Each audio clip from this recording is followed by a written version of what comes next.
A fairly expensive car pulled into the car shop. It was one you'd call a sweet ride. A man got out of it, and his behavior showed that he was a high roller, and he wanted immediate service. Seeing that there was no one around, he screamed, "Hey, is there anyone here? I won't wait long." A man in a worker's uniform immediately came out to him. After seeing him, the man from the expensive car named Benjamin said, "Danny, is that you? What an unexpected surprise." Daniel looked at the man and recognized him as his classmate. "I'm sure my car will be in good hands since it will be served by the brightest mind in our school," Ben continued with a laugh. "Yeah, it's in good hands," Daniel responded calmly. "I need to get this on video for history." Ben turned on his camera and recorded Daniel walking around the car using various instruments and sensors. "Our school is hosting a high school reunion on Saturday. I hope you're invited. I'll be there to show the guys how our best student is fixing my car. I remember the huge plans you had in school. I told you back then you'd be a mechanic like your father, but you spent all your times in books saying your education would be useful. Was it? You were one of the best in school and now you're fixing and washing cars? Well, will you come to the reunion or will your boss not let you off?" Ben said, continuing to laugh. "I'll be there," Daniel responded, still calm, and maintained, "Life's an interesting thing.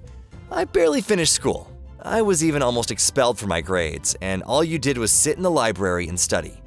But look at you and me now." Benjamin rudely gave Daniel money, got in his car, and left.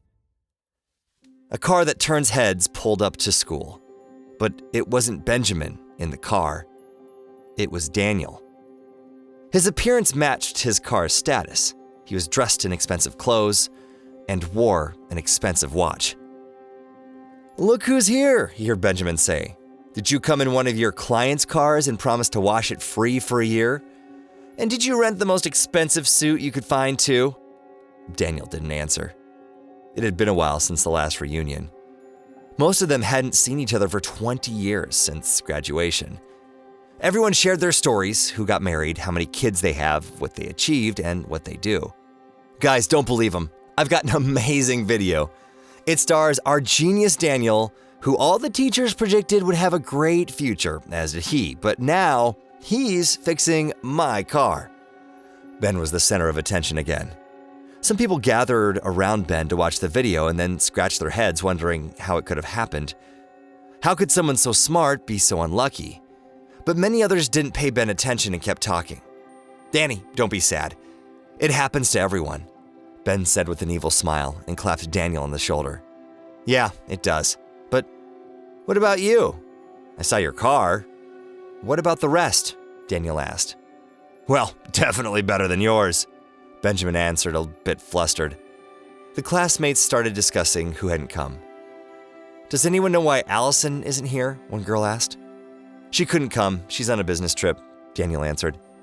"I heard she failed her med school exams and is a nurse." "Do nurses have business trips?" "Actually, it seems like the best students in our class are the biggest failures." "Huh," Ben said again, rudely. Danny wanted to respond, but another girl came up and said, "Danny, isn't Allison Parker your wife?" "My son needed help and it was quite dire. We looked for the best surgeon and we were recommended Allison. I didn't realize she'd become a child surgeon. I noticed she had your last name but thought it was a coincidence. She's a wonderful specialist and she did what other doctors couldn't. My son's out of the hospital and is recovering." "Yes, Allison's my wife. We've been married 10 years and have 2 4-year-old twin girls," Daniel said proudly. "Danny, my husband and I weren't able to thank Allison for everything she did. As soon as she gets back, please come over for dinner," she continued. "We'd love to," Daniel said. They talked some more, took selfies, and agreed to meet again. Daniel reminisced at home.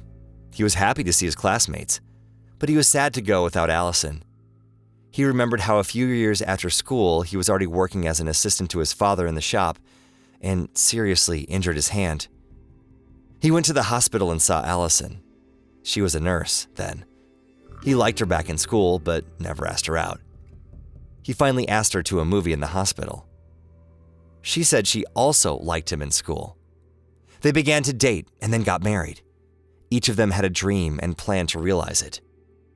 They always supported and believed in each other. So Allison became a child surgeon and an excellent one at that, and Danny had his own chain of car shops and car washes. He was fairly successful and developed equipment to scan for defects and fix cars. He often dressed in a worker's uniform to test them himself or with workers in the shops. He didn't see anything wrong with this. Actually, he loved fixing the cars sometimes. Benjamin came to the shop on one such day. A month passed. Danny had changed to test another development. He suddenly noticed a car on the cameras. It was an owner of a large company who always got his car fixed in Danny's shops. Daniel went to greet his client, but something unexpected happened. Benjamin ran up and started asking for forgiveness and justified being late. The owner was very displeased and said he was tired of his constant lateness and stupid fake stories, and today would be his last day at work. Benjamin begged him not to fire him and to give him another chance. That's when Daniel came up. Even though he was in a worker's uniform, the rich man greeted him warmly, which horrified Ben. Not everyone could talk to his boss in such a brotherly way. Ben's boss told Danny that because of his good-for-nothing driver, he pointed at Ben, he might be late to a meeting with his clients, so he was calling a taxi and needed to leave quickly. Daniel also asked that he forgive Benjamin and give him another chance.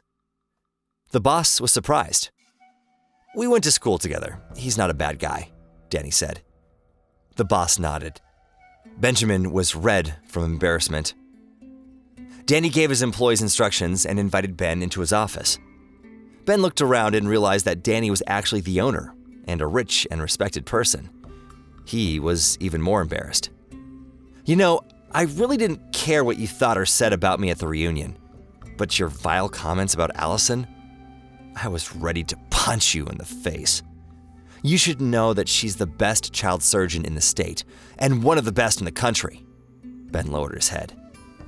"I really don't think you're a bad guy, but instead of admitting your own failures, you try to write them off on others. You're a great speaker, have a sense of humor, and can keep the crowd's attention. Use that. Good luck." They said goodbye and went their separate ways.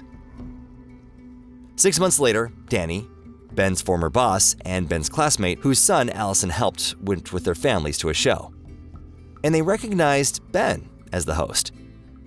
After it ended, they all went to him to congratulate him on his debut. Benjamin was happy to see them, hugged each one, and asked for forgiveness.